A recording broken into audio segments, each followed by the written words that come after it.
Bab 348. Bertemu Maya lagi. Begitu pasangan bertemu kembali, selama tak membahayakan nyawa, mereka akan terus bermesraan.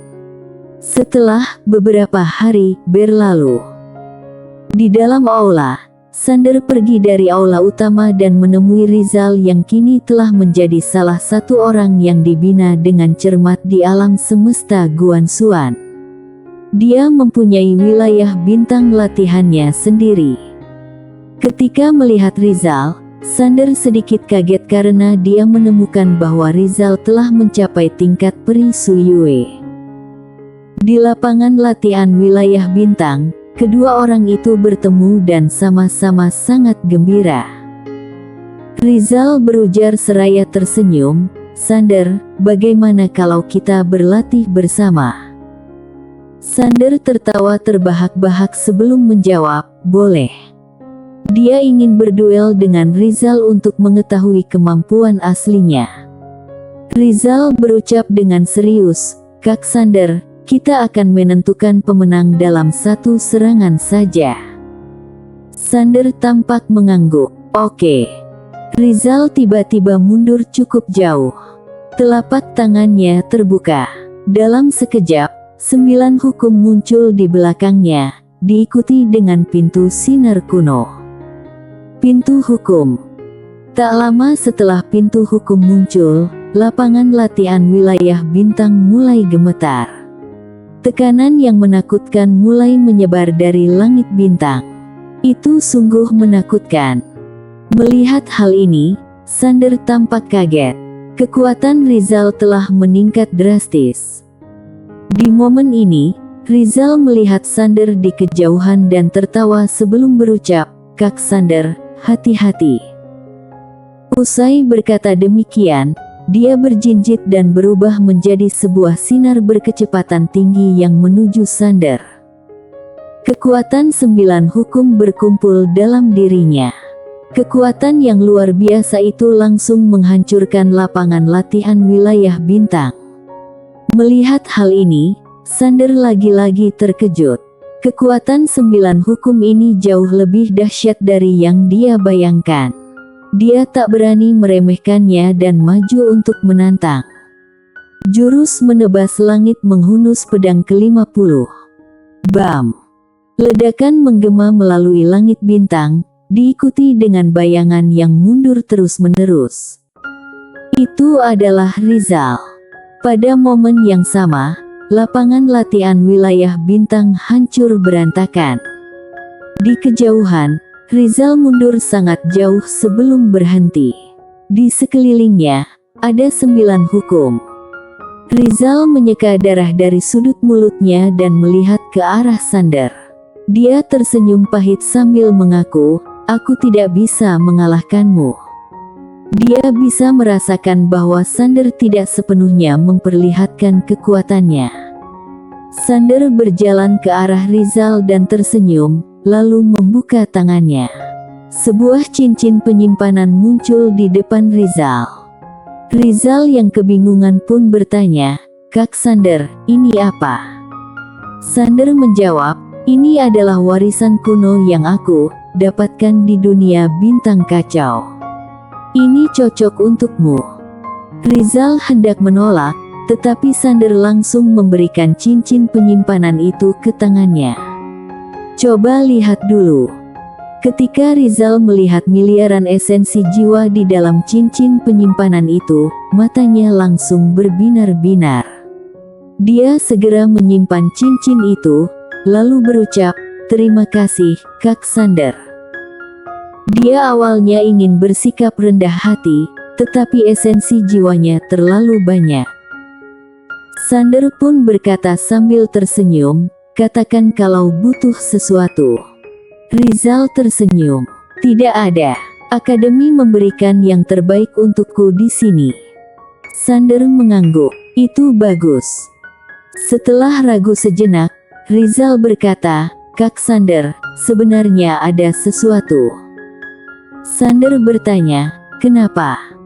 Rizal menjawab, Ketua klan ingin aku menjadi pewaris keluarga Ye setelah kamu kembali dari perjalananmu. Sander sedikit terkejut, lalu berujar seraya tersenyum, itu adalah hal yang baik. Dia tidak mungkin menjadi pewaris keluarga Ye lagi sekarang. Keluarga Ye juga membutuhkan generasi muda untuk mengambil alih. Kini, Sander tidak cocok lagi. Sander berujar, katakan kepada ketua klan bahwa aku akan selalu menjadi bagian dari keluarga Ye. Rizal berkata seraya tersenyum, tentu saja. Setelah berbicara dengan Rizal sebentar, Sander meninggalkan tempat itu dan menuju klan Tianlong. Maya. Setelah kembali dari alam semesta nyata, Sander tidak pernah bertemu dengan Maya lagi. Bahkan, saat pernikahan, wanita itu juga tidak muncul. Kedatangan Sander ke klan Tianlong tentu saja mengejutkan semua orang. Ketua klan secara pribadi menyambutnya. Sander melihat ketua klan Tianlong di depannya. Paman, aku ingin bertemu dengan Maya. Ketua klan ragu sejenak, lalu berucap, Dekan, tunggu sebentar. Setelah itu, dia pergi. Sander berdiri diam dan tangannya terkepal erat. Dia sedikit gugup dan menantikan, tetapi jauh lebih gugup. Setelah beberapa saat, ketua klan Tianlong kembali ke depan Sander. Dia ragu-ragu sejenak, lalu berkata, Maya bilang dia sedang berlatih dan tidak ingin bertemu siapapun. Sander diam sejenak, lalu berkata, baiklah, aku akan menunggunya di sini. Ketua klan Tianlong merasa sulit untuk menghadapinya. Apa dia harus mengusirnya? Dia tentu tidak berani. Jadi, tidak mengusirnya. Apabila Sander terus menunggu di sana, itu juga tidak baik. Pada saat itu, suara Maya tiba-tiba terdengar dari dalam. Biarkan dia masuk. Ketua klan Tianlong segera berucap, Dekan, silakan masuk. Sander mengangguk sedikit, lalu masuk ke dalam. Di sana, dia melihat Maya. Hari ini, Maya mengenakan gaun putih sederhana, sangat bersih, dengan rambut panjang menjuntai hingga pinggangnya. Tubuhnya anggun. Meskipun hanya dari belakang, itu sudah cukup untuk membuat banyak pria terpesona. Di atas kepalanya, ada 2 tanduk naga kecil yang sangat lucu. Maya berdiri dengan punggung menghadap Sander, tanpa berkata apa-apa. Sander melihat Maya di depannya dengan ekspresi rumit. Setelah beberapa saat terdiam, dia mendekati Maya dari belakang dan berucap pelan, Maya. Maya bertanya dengan nada dingin, Dekan, ada yang bisa kubantu? Dekan. Sander terpaku di tempat. Dia tidak menyangka bahwa pertemuan mereka kali ini akan menjadi begitu asing. Pergi. Sander tiba-tiba mendekati Maya. Maya menatapnya tanpa ekspresi, dengan tatapan dingin. Kedua orang itu saling menatap dan merasa asing satu sama lain. Sander ingin menyampaikan banyak hal dalam hatinya, tetapi pada saat ini, dia tidak bisa melontarkannya. Dia tidak tahu harus berkata apa. Melihat Sander terdiam, Maya berbalik pergi dan dengan dingin berkata, Ketua klan, aku akan pergi berlatih. Setelah itu, dia segera pergi. Namun, pada saat itu, Sander tiba-tiba menahan Maya. Tubuh Maya gemetar sedikit. Dia berbalik melihat Sander, lalu berucap, Dekan Ye, pria dan wanita tidak seharusnya ada kontak kulit. Mohon sadar diri. Sander melangkah maju sedikit, lalu berkata pelan, kita berdua sehidup dan semati. Jiwa kita bersatu, perasaan kita saling terhubung, sudah melampaui cinta pria dan wanita. Mendengar perkataan Sander, Maya tiba-tiba teringat akan kenangan masa lalu. Air mata jatuh dari matanya. Seandainya aku bisa bertemu denganmu lebih awal, itu akan sangat baik. Aku tidak menyalahkanmu, hanya menyalahkan takdir yang memungkinkan aku bertemu denganmu, lalu jatuh cinta padamu. Setelah itu, Maya berlari dan pergi. Di luar aula, Ketua klan Tianlong mendekati Maya dan melihatnya penuh dengan air mata. Dia merasa sakit hati. Maya menggelengkan kepala, lalu berubah menjadi cahaya dan pergi. Pada saat itu, Sander berjalan keluar. Begitu ketua klan Tianlong melihat Sander, dia menahan keinginan untuk memukulnya. Sialan. Putrinya telah mati berkali-kali demi Sander, tetapi sekarang malah berakhir seperti ini, sungguh tidak adil. Jika bukan karena dia adalah putra Master Pedang Dunia dan Pangeran Alam Semesta Guanxuan, dia pasti akan menghajar orang dungu ini. Ketua klan Tianlong menahan kemarahan dengan menghela napas pelan. Sander, Maya sudah mati berkali-kali demi kamu. Apa yang salah dengan dia? Dia sangat mencintaimu. Sudahlah, klan Tianlong kami tidak bisa menyamai tingkatmu. Tolong, jangan mengganggunya lagi. Usai berkata demikian, dia berbalik dan pergi. Sander berdiri di tempat. Dia terdiam sejenak, lalu pergi. Di antara bintang-bintang, Sander berjalan tanpa tujuan. Pada saat itu, suara seorang wanita tiba-tiba terdengar dari samping. Junior. Sander berbalik melihat seorang wanita tidak jauh dari sana. Itu adalah Sisil. Hari ini, Sisil mengenakan gaun penuh lukisan, dengan kedua tangannya di belakang punggung. Dia melihat Sander dengan senyum di wajahnya. Sander mendekati Sisil, lalu berucap seraya tersenyum, "Senior Sisil." Sisil menggerutu, "Kamu sudah pulang, tapi tidak mencariku." Sander tersenyum, "Aku baru ingin pergi mencarimu." Sisil berucap seraya tersenyum, "Benarkah?" Sander mengangguk, "Lia." Sisil mengedipkan mata, "Apa kamu pergi ke klan Tianlong?" Sander tampak terkejut. Sisil tersenyum, "Kamu begitu murung, kenapa? Obrolanmu dengan Nona Maya tidak berakhir dengan baik." Sander tampak mengangguk. Sisil menggeleng, "Kamu benar-benar bodoh." Sander melihat Sisil dengan kebingungan. Sisil menatap pria yang penuh pertanyaan itu. "Apa kamu tahu bahwa Nona Maya menyukaimu?" Sander tampak mengangguk.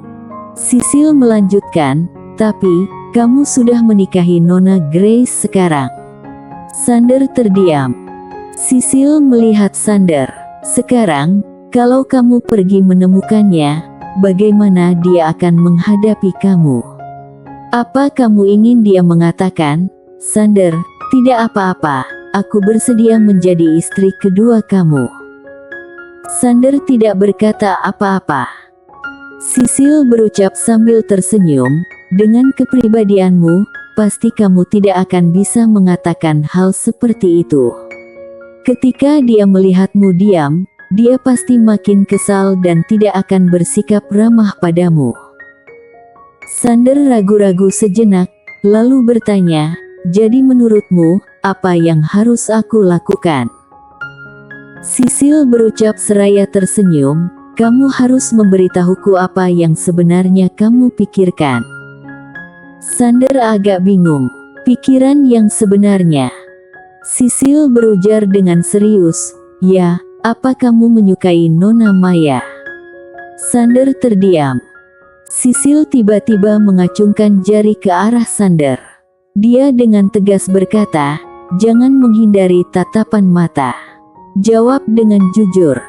Sander langsung mengangguk tanpa ragu. Sisil melanjutkan, "Kamu menyukai Nona Maya, tapi kamu juga menyukai Nona Grace, kan?" Sander terlihat agak tidak nyaman. Dia merasa seperti orang yang tidak bertanggung jawab. Semua ini karena ayah dan kakeknya yang terlalu hidung belang. Sander mewarisi sifat mereka. Pria berbaju hijau dan master pedang dunia tidak tahu tentang ini. Sisil tertawa sebelum berucap, "Kamu menyukai Nona Maya, tapi kamu khawatir Nona Grace tidak senang, jadi kamu ragu-ragu dan bingung, lalu kamu memilih untuk menghindar sementara waktu dan tidak memikirkan masalah perasaan." Sander menghela napas. "Senior Sisil, kamu benar-benar sangat memahamiku."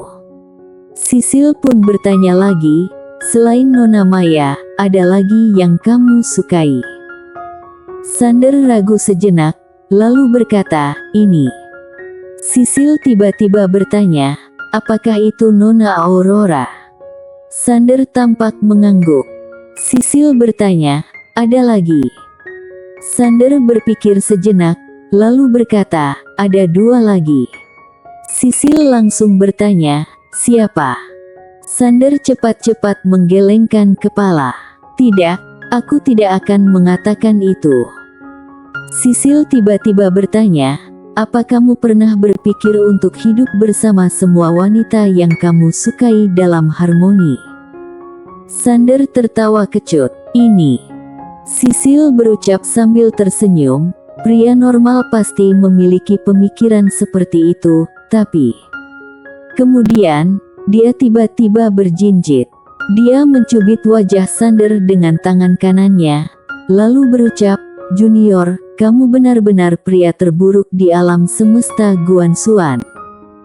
Sander tidak berani melawan dan membiarkan dia mencubitnya. Sebab, dia memiliki kulit yang tebal sehingga tidak merasa sakit. Sisil melepaskan tangannya, lalu berucap dengan serius, "Junior, kamu tidak boleh bimbang dalam hal cinta. Karena kamu memiliki kekuatan, paras, latar belakang, dan uang, dan bersifat baik, itu sangat mudah untuk menarik perhatian wanita. Dalam situasi seperti itu, kalau kamu ragu-ragu dalam masalah perasaan, kamu pasti akan melukai hati lebih banyak orang di masa depan." Sander menghela napas. Sisil berkata dengan lembut, "Ketika seorang wanita jatuh cinta, itu bisa menjadi bencana.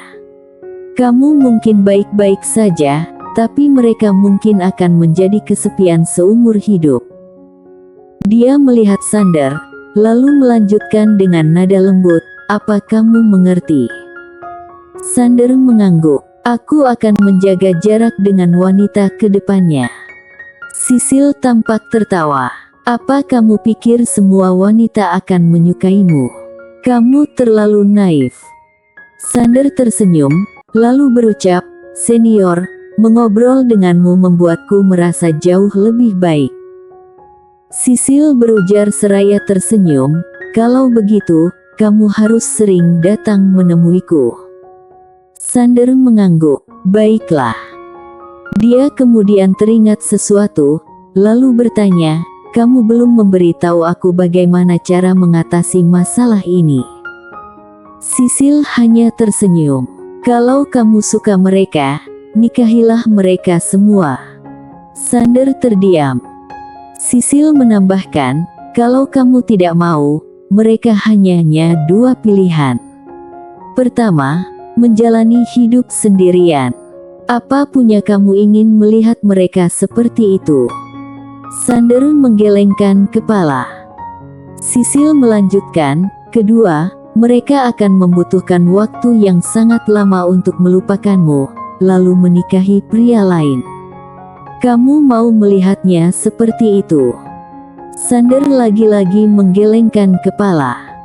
Sisil pun tersenyum, "Jadi, apakah kamu punya pilihan lain?" Sander terdiam. Sisil tiba-tiba bertanya, "Selain Nona Aurora dan Maya, apa kamu menyukai dua wanita lainnya? Siapa mereka?" Sander bertanya seraya tersenyum, "Kamu sangat ingin tahu?" Sisil mengangguk. Sander pun menunduk dan berkata sesuatu di telinga Sisil. Tubuh Sisil langsung membeku. Bersambung. Bab 349 Aku akan bunuh diri. Usai berkata demikian, Sander tiba-tiba meraih tangan Sisil. Dia menempatkan sebuah buku kuno di tangan yang Sisil yang sosoknya masih membeku. Ini adalah buku teknik dewa karya dewa nyata. Ini agak berbeda dari karya pemilik Penatao, seharusnya akan sangat membantu bagimu. Usai mengucapkan itu, dia tersenyum dan pergi. Kini, Sisil tiba-tiba berucap dengan gemetar, "Junior, kata-katamu tadi benaran." Sander tampak mengangguk. Sisil menyunggingkan senyuman. Ketika dia tersenyum, tiba-tiba air mata mengalir di wajahnya.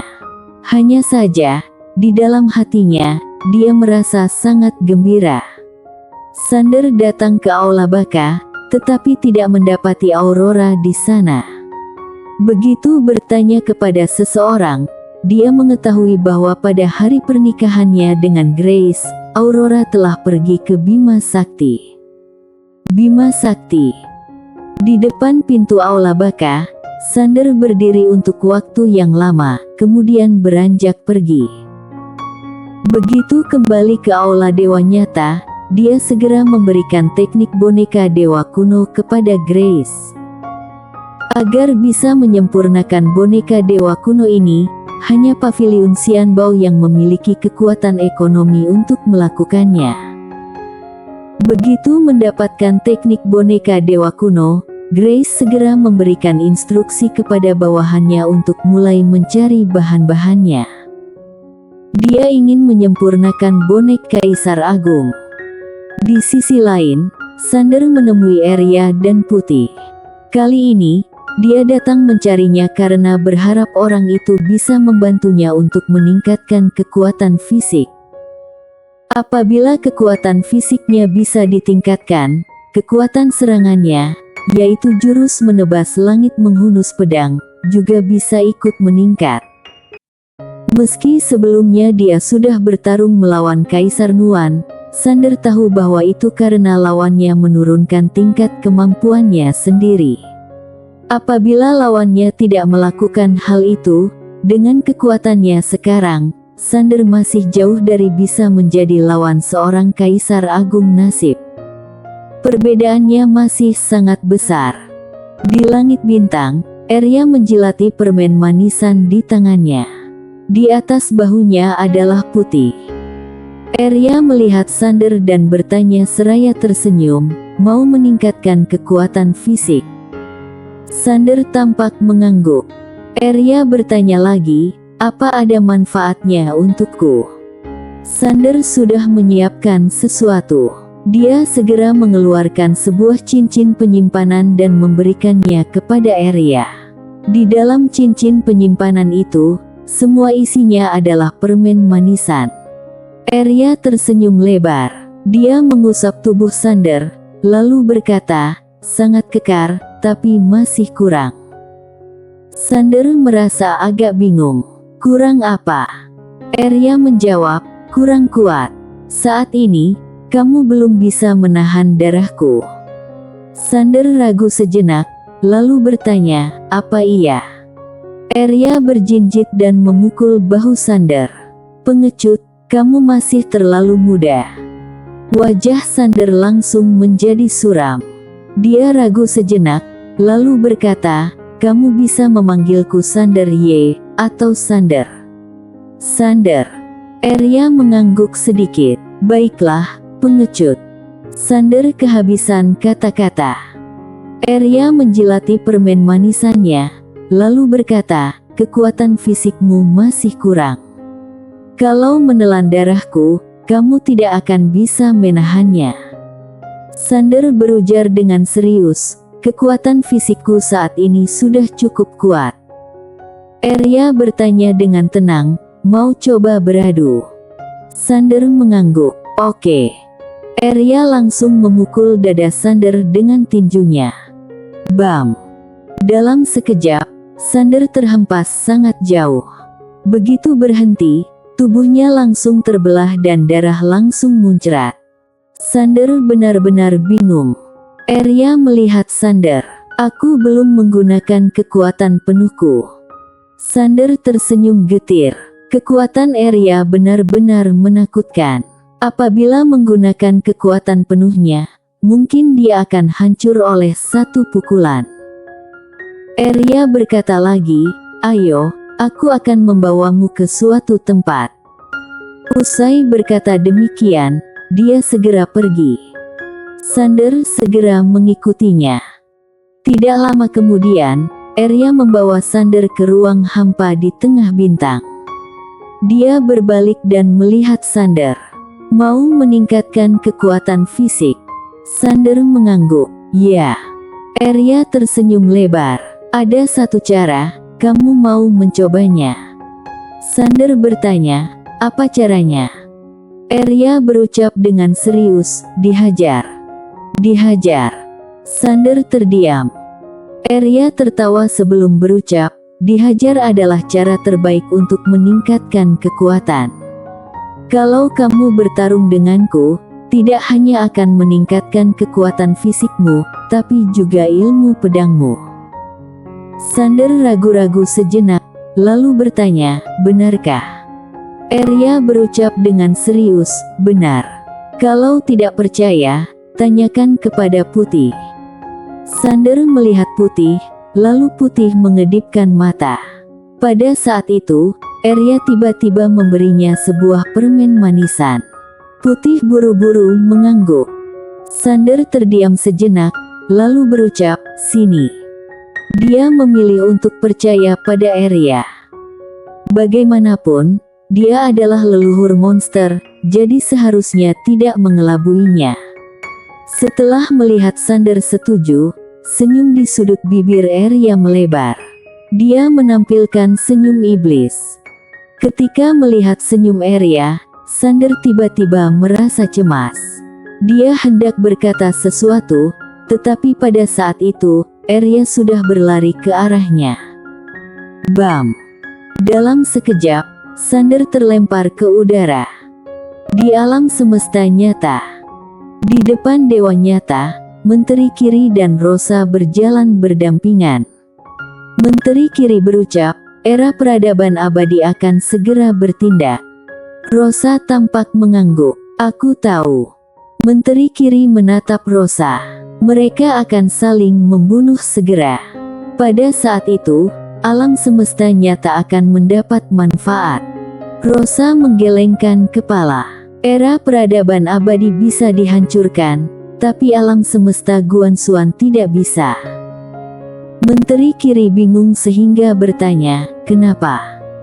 Rosa berucap sambil tersenyum, pemuda itu bisa dipukuli, ditipu, tapi tidak boleh dibunuh.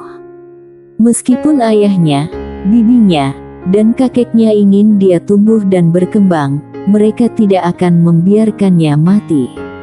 Tapi, kalau era peradaban abadi benar-benar ingin membunuhnya, mereka tidak akan diam. Begitu mereka bertindak, alam semesta nyata akan hancur. Menteri Kiri tampak mengernyit. Jadi, Sander sudah terlahir sebagai yang tak terkalahkan. Rosa berkata seraya tersenyum, jangan marah, reinkarnasi juga merupakan kekuatan. Menteri Kiri terdiam, tetapi dia sebenarnya marah. Rosa melanjutkan, tujuan kita yang sebenarnya adalah agar orang di belakangnya melawan bencana alam semesta sehingga kakak bisa terbebaskan. Kemudian, dia melihat ke ujung langit dan berucap dengan lembut, selama beberapa tahun ini, kakak sudah menderita. Menteri Kiri agak khawatir. Rosa, aku rasa kamu sedang bermain api. Rosa tersenyum tanpa berkata apa-apa.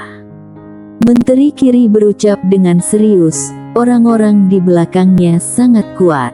Apa kamu tidak takut menghasut kemarahan mereka dan mengubur alam semesta nyata? Rosa berujar dengan lembut, tidak. Sama sekali tidak. Menteri Kiri tidak mengerti. Kenapa? Rosa menjawab, aku dan Bella masih punya cadangan. Cadangan. Menteri Kiri mengernyit dalam kebingungan. Setelah beberapa saat berpikir, dia tampaknya menyadari sesuatu. Matanya tiba-tiba memicing. Bella, dia. Rosa tiba-tiba menarik jari telunjuknya di bibirnya. Jangan bilang. Menteri Kiri mengepalkan kedua tangannya dengan erat. Wajahnya penuh dengan ketidakpercayaan. Rosa, kamu. Rosa berjalan pergi dengan perlahan, lalu berkata, untuk membebaskan kakak, untuk meredakan perselisihan dua alam semesta, itulah yang harus dilakukan. Menteri Kiri diam tanpa kata-kata. Dia ingin menentang atau mungkin mengutuk karena dia merasa tindakan seperti itu sangat keji dan tidak pantas. Namun, dia tidak bisa mengeluarkan kata-kata kecaman. Dewa nyata. Sejak dahulu, Dewa nyata telah menekan bencana alam semesta. Demi alam semesta ini, dia telah berkorban begitu banyak. Dari perkataan Rosa, bencana alam semesta ini mungkin tidak bisa ditahan. Apabila tidak bisa ditahan, apakah Dewa nyata akan berada dalam bahaya nantinya? Dia tidak tahu. Sebab, seberapa kuat Dewa nyata saat ini, dia sebenarnya juga tidak tahu. Perselisihan antara alam semesta nyata dan alam semesta Guanxuan. Saat memikirkan itu, Menteri Kiri tiba-tiba merasa sangat gelisah. Rosa berucap sambil tersenyum, jangan pikirkan itu banyak. Aku akan menanggung semua konsekuensinya. Menteri Kiri menggelengkan kepala. Rosa, aku sudah menyelidiki Tuan Sander. Dia berbeda dari para kultivator pedang lainnya. Dia ramah dan baik kepada orang lain dalam kehidupan sehari-hari, tapi kalau dia marah, dia lebih tegas dan kejam daripada ayahnya.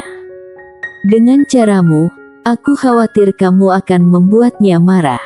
Nantinya, kalaupun kamu berhasil, aku khawatir dia tidak akan melepaskanmu. Rosa mengelus-ngelus rambut indahnya yang ditiup angin. Dia berkata sambil tersenyum lembut, aku paling mengerti sifatnya. Aku juga tahu akhir seperti apa yang akan kudapatkan. Tapi, ada hal-hal yang harus aku lakukan. Menteri Kiri menghela napas. Rosa melanjutkan, yang kukhawatirkan adalah masa depan. Menteri Kiri menatap Rosa. Masa depan. Rosa mengangguk. Meskipun Kaisar Yongsheng memiliki kekuatan yang dahsyat, karena keterbatasan eranya, dia hanya fokus pada pemilik pena Tao. Jadi, tidak perlu khawatir.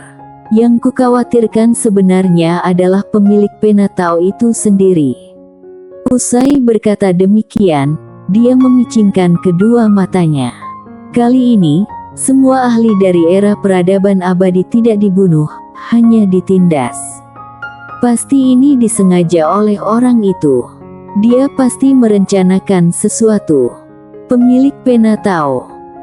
Menteri Kiri berucap dengan serius, apakah saat itu dia sengaja kalah dari kakak? Rosa menggeleng. Tidak mungkin, kala itu dia memang kalah dari kakak. Usai berkata demikian, dia menghela napas. Kemampuanku masih terlalu rendah untuk bisa menebak niat sebenarnya orang itu.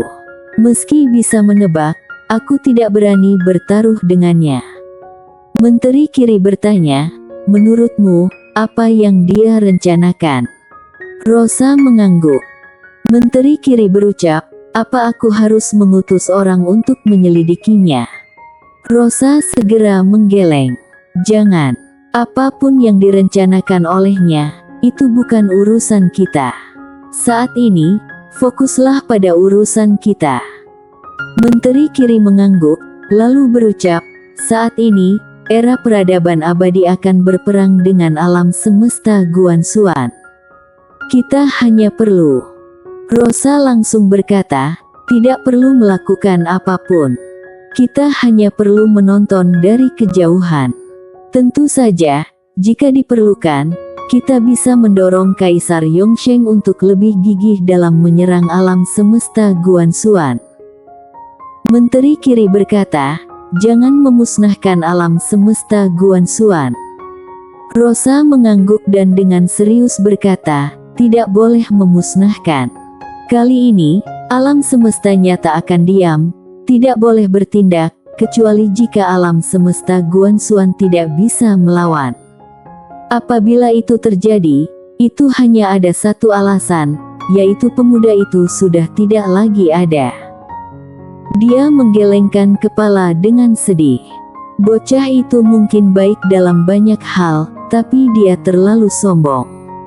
Sebenarnya, menjadi generasi ketiga yang kuat juga tidak buruk.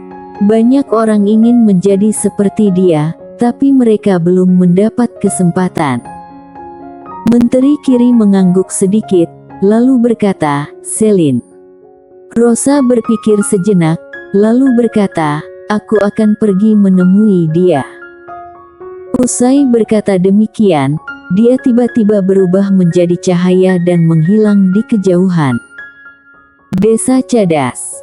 Di dalam sebuah rumah, Selina duduk diam. Di tangannya, ada sebuah mangkuk besar. Selina memandang mangkuk besar itu cukup lama, lalu wajahnya tersenyum memesona. Tangan kanannya perlahan diletakkan di perut kecilnya. Pintu tiba-tiba terbuka dan seorang wanita masuk. Dia adalah pemegang pedang. Tangan kanan Selina yang berada di perutnya perlahan-lahan bergerak tanpa meninggalkan bekas. Pemegang pedang menatap Selina tanpa berkata-kata. Selina tersenyum, lalu bertanya, ada apa? Pemegang pedang berkata, Kaisar Yongsheng akan menyerang alam semesta Guanxuan. Selina mengangguk sedikit tanpa mengatakan apapun. Pemegang pedang berjalan ke depan Selina. Dia menatapnya sambil berucap, apa kamu benar-benar tidak suka padanya? Apa kamu tidur dengannya hanya untuk menjebaknya? Selina berujar seraya tersenyum, Selin, kalau kamu begitu menyukainya, aku akan bertanya padamu, kalau kakak dan dia harus mati satu orang, siapa yang akan kamu pilih? Selin memalingkan wajahnya. Aku tidak menyukainya. Selina tersenyum lagi. Apa kamu pikir kamu bisa menyembunyikannya dariku dan Rosa? Pemegang pedang terdiam. Selina melanjutkan, jawab pertanyaanku. Selin terdiam sejenak, lalu menjawab, aku tidak akan mencelakainya demi kakak, tapi aku juga tidak akan mencelakai kakak deminya. Kalau mereka benar-benar ingin berkelahi, aku akan bunuh diri. Karena tidak melihat, aku tidak perlu merasa khawatir lagi. Selina diam sejenak, lalu tersenyum lembut. Pantas saja dia menyukaimu. Pemegang pedang mengerutkan kening. Apa yang kamu katakan? Selina tersenyum lagi. Dia bodoh, tapi kamu juga sangat bodoh. Bersambung. Bab 350 bertemu wanita bergaun polos. Ucapan Selina membuat pemegang pedang mengernyit. Dia memandang mata Selina dengan tajam. Kamu dan Rosa terlalu banyak tipu muslihat. Apa itu tak melelahkan? Selina tersenyum tipis seraya menjawab, tentu melelahkan. Selin pun bertanya, kalau begitu, kenapa tak mempermudah hidupmu saja? Selina menjawab dengan lembut, kalau semua orang hidup dengan mudah, apa alam semesta nyata ini masih bisa aman? Selin menatap tajam ke arah Selina sebelum akhirnya pergi. Hanya saja, ketika sampai di pintu, dia berhenti dan menegaskan, Selina, apapun tujuanmu, yang pasti kakak tak suka dengan tindakan kalian yang seperti ini. Usai berucap demikian, dia segera meninggalkan rumah batu. Di dalam rumah, Selina tetap diam. Setelah sekian lama, dia meraih mangkuk besar di sampingnya dan memandangnya sambil tersenyum. Hanya saja, senyumnya segera memudar. Ekspresinya menjadi muram dan sangat rumit. Kini, dia bahkan tak bisa memahami isi hatinya sendiri. Di luar rumah, Selin bertemu dengan Rosa yang baru mampir. Begitu melihat Rosa, Selin langsung menunjukkan ekspresi dingin. Rosa berujar, "Jangan tunjukkan ekspresi itu padaku. Dasar wanita bodoh." Selin melihat Rosa, lalu berucap, "Era peradaban abadi mau menyerang alam semesta Guanxuan, apa kamu sudah senang sekarang?" Rosa menjawab dengan serius, "Selin, biar kutanya, apa kamu merasa cocok dengan bocah itu?" Selin terdiam. Tangan kanannya terlihat menggenggam pedang dengan erat. Rosa menatapnya seraya mengulangi, "Beritahu aku." Pemegang pedang memperhatikan Rosa, lalu menimpali dengan lembut, "Aku sudah tahu sejak awal bahwa aku tak cocok dengannya, tapi aku tak tetap tega membiarkannya ditindas oleh orang lain." Usai berucap demikian, dia tiba-tiba berubah menjadi sinar pedang dan menghilang begitu saja di langit. Setelah Selin pergi, Rosa mengentakkan kaki seraya memaki, "Apa-apaan ini?" Kini, Selina berjalan keluar. Rosa memarahi, dia cuma seorang wanita bodoh yang hanya tahu berkelahi. Selina dengan lembut berucap, "Aku agak iri padanya." Mendengar ini, Rosa tampak mengerutkan kening. "Jangan-jangan, kamu masih suka padanya?" Selina tak menjawab dan bergegas pergi. Rosa berpikir keras, "Jangan sampai aku yang dirugikan karena kalian." Sialan. Di alam semesta Guanxuan, di bawah langit bintang yang sunyi. Bam! Sander tiba-tiba terbang keluar. Dengan kecepatan yang luar biasa, dia langsung menghancurkan sebagian besar wilayah langit. Setelah berhenti, Sander tersenyum dengan sedikit darah di sudut mulutnya. Dia menyeka darah itu, lalu melihat ke dadanya, di mana ada bekas tinju kecil yang dalam. Di kejauhan, Arya menjilati permen manisan, lalu berucap, "Ayo, lagi." Sander mengangguk sedikit, lalu berlari ke arah Arya lagi. Bam! Sander lagi-lagi terbang keluar. Dalam pertarungan ini, dia benar-benar dipukul habis-habisan oleh Arya, tanpa memiliki kekuatan balasan sedikit pun. Yang paling menakutkan adalah bahkan tebasan pedangnya pun tidak bisa melukai Arya. Pertahanan tubuh Arya terlalu kuat. Tidak ada celah sama sekali. Setelah terpental, Sander lagi-lagi bangkit, lalu berlari ke arah Arya. Dengan cara ini, Sander terus-menerus dipukul mundur oleh Arya, tetapi dia masih terus berusaha. Tentu saja, dia mendapatkan banyak manfaat dari latihan ini. Yang paling nyata adalah kemampuannya untuk bertahan dari pukulan. Berhubung ada pohon keramat alam, luka-lukanya bisa sembuh dengan cepat. Ini memungkinkannya untuk berlatih dengan Arya. Jika tidak, satu pukulan dari Arya saja sudah membuatnya hancur. Dengan cara ini, setiap hari Sander terus-menerus berlatih dengan Arya. Sementara itu, sebagian besar dari urusan Akademi Guanxuan diabaikannya. Semua itu ditangani oleh Grace dan yang lainnya.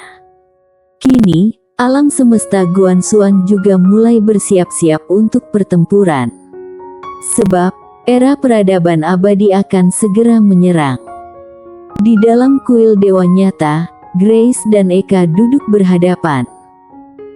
Grace mengeluarkan sebuah surat rahasia, lalu berucap, "Era peradaban abadi, ahli yang diketahui, ada 12 Kaisar Agung Nasib, 100 Kaisar Agung Suyue, sekitar 200 Kaisar Agung biasa, ribuan Kaisar Dewa, dan ribuan Master Besar." Dia melihat ke arah Eka. Dalam hal kekuatan keseluruhan, kita masih dalam posisi yang kurang menguntungkan. Eka berucap dengan serius, itu bukan masalah terbesar. Masalah terbesar adalah Kaisar Yongsheng. Kita sudah memperkirakan kekuatannya. Di pihak kita, hanya Nona An yang mungkin bisa bertarung dengannya dan peluang kemenangan kecil. Usai berkata demikian, dia menggelengkan kepala sedikit. Apalagi, dia sangat sombong. Dia sama sekali tidak menganggap serius alam semesta Guanxuan. Ditambah lagi, dia ingin pohon keramat alam milik Sander, jadi kali ini, kita hanya bisa bertarung. Hanya bisa bertarung. Alam semesta Guanxuan tidak memiliki pilihan lain. Grace mengangguk. Kita akan bertarung. Eka melihat Grace, lalu berucap, bagaimana dengan apa yang ada di dalam kantong kecil itu? Grace berkata seraya tersenyum, sebagian besar sudah kupelajari. Eka pun mengangguk. Baiklah. Tas kecil yang ditinggalkan oleh Stella tidak boleh diremehkan. Kala itu, Stella membawa senjata-senjata peradaban ilmiah itu di alam semesta nyata dan menyebar teror di mana-mana. Grace tiba-tiba berucap dengan serius, apa yang paling kukhawatirkan adalah alam semesta nyata. Kali ini, kita bertempur melawan era peradaban abadi. Mereka akan mendapatkan keuntungan dari pertarungan ini. Yang lebih kukhawatirkan adalah setelah selesai berperang, mereka akan datang lagi. Mendengar ini, Eka juga mengernyit. Hal itu juga yang dia khawatirkan. Grace tiba-tiba bangkit. Dia melihat keluar jendela dan dengan lembut berkata, menjaga alam semesta Guanxuan, beban ini benar-benar berat. Eka tampak tersenyum. Mau bagaimana lagi? Kalau kalian melepas tanggung jawab, siapa lagi yang akan menjaga? Grace menggelengkan kepala sambil tersenyum. Eka berdiri dan berjalan ke depan Grace. Dia meraih tangan Grace, lalu berucap sambil tersenyum, jangan khawatir. Kalau alam semesta nyata benar-benar turun tangan dan menekan alam semesta Guanxuan ke ambang kehancuran, ayah, bibi serta kakeknya pasti tidak akan diam saja. Grace mengangguk sedikit. Bagaimanapun juga, aku dan Sander akan berusaha sebaik mungkin. Usai berkata demikian, dia mengeluarkan tas kecil dari pinggangnya dan dengan lembut berkata, beberapa barang di dalam, awalnya disiapkan ibu untuk melawan alam semesta nyata. Tapi sekarang, sepertinya hanya orang-orang dari era peradaban abadi yang bisa mencobanya dulu. Eka melihat tas kecil yang dipegang oleh Grace. Dia juga penasaran apa yang ditinggalkan oleh Stella. Di dunia bintang kacau. Kini, dunia bintang kacau telah diubah menjadi dunia abadi. Saat ini, di bawah organisasi Christopher, semua ahli era peradaban abadi berkumpul di bekas Sekte Wu. Sekte Wu dan Sekte Suci telah menjadi bagian dari era peradaban abadi di bawah Kaisar Yongsheng. Kedua sekte itu tidak memberontak, sebab pada akhirnya mereka pernah menjadi bagian dari era peradaban abadi, meskipun pada saat itu mereka hanyalah kekuatan kecil. Di seluruh dunia abadi, hanya Kaisar Salju dari Sekte Lautan Bintang yang tidak bergabung dengan era peradaban abadi. Namun kini, era peradaban abadi tidak memperhatikannya karena hendak fokus menghadapi alam semesta Guanxuan. Dia hanyalah salah satu dari Kaisar Agung Nasib. Mereka tidak terlalu memperhatikannya. Di aula besar Sekte Wu, Christopher yang duduk di puncak melihat surat rahasia di tangannya. Setelah beberapa saat terdiam, dia melihat ke arah pria tua berjubah di sampingnya. Sharon, kekuatan alam semesta Guanxuan lebih kuat dari yang kita perkirakan. Dia kemudian memberikan surat rahasia itu kepada si pria tua. Sharon menerima surat rahasia itu.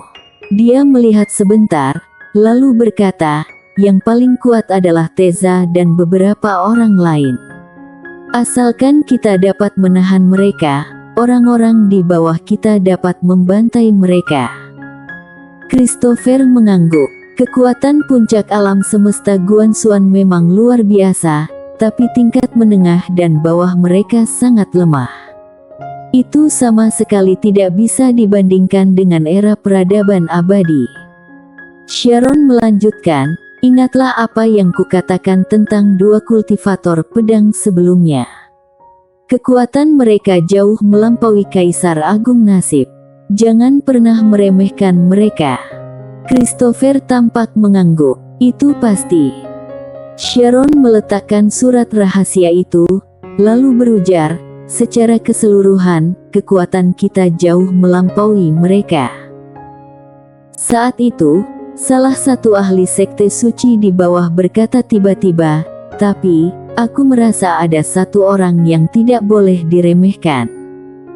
Sharon dan Christopher menoleh ke orang sekte suci yang berbicara. Ahli itu menjelaskan dengan serius, baru-baru ini, Sander dan seorang kultivator pedang bergaun polos datang ke dunia bintang kacau. Pada saat itu, si wanita membunuh salah satu Kaisar Agung Nasib hanya dengan satu tatapan. Satu tatapan. Mendengar itu, Sharon dan Christopher tampak mengerutkan kening. Christopher menatap ahli sekte suci tersebut dan bertanya, "Kamu yakin?" Ahli itu mengangguk dengan yakin. "Aku sama sekali tidak berbohong. Karena orang yang dibunuh adalah ketua sekte suci." Satu tatapan. Christopher berpikir sejenak, apakah mungkin dia menggunakan metode lain, tapi kamu tidak menyadarinya. Mendengar ini, ahli sekte suci itu agak ragu. Sebab, dia juga tidak yakin.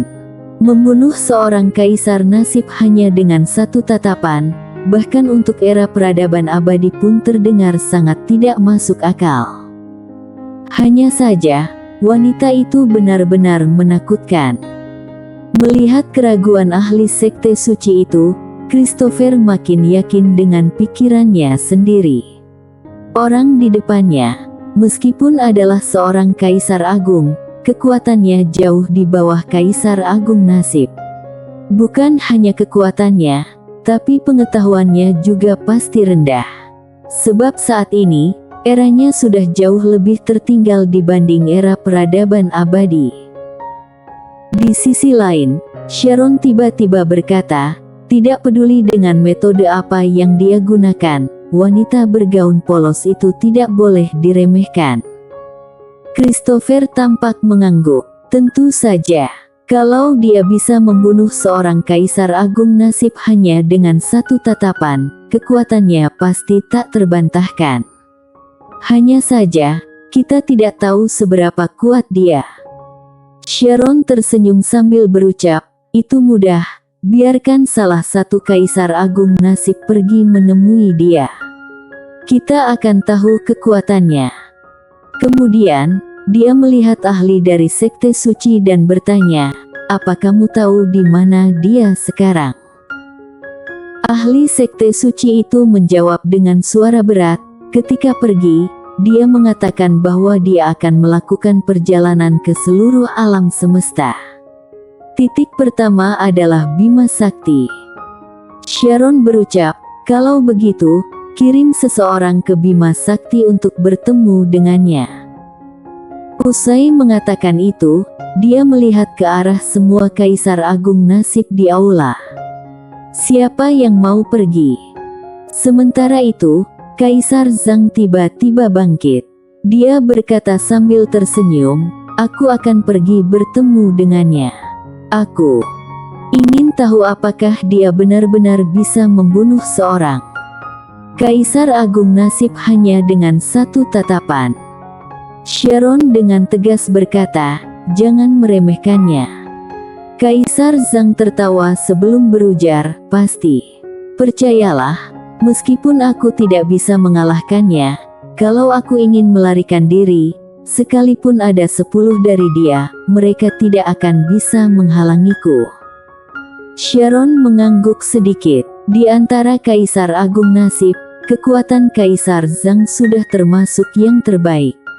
Apabila dia tidak ingin bertarung dan hendak melarikan diri, di dunia ini tidak banyak orang yang bisa membunuhnya.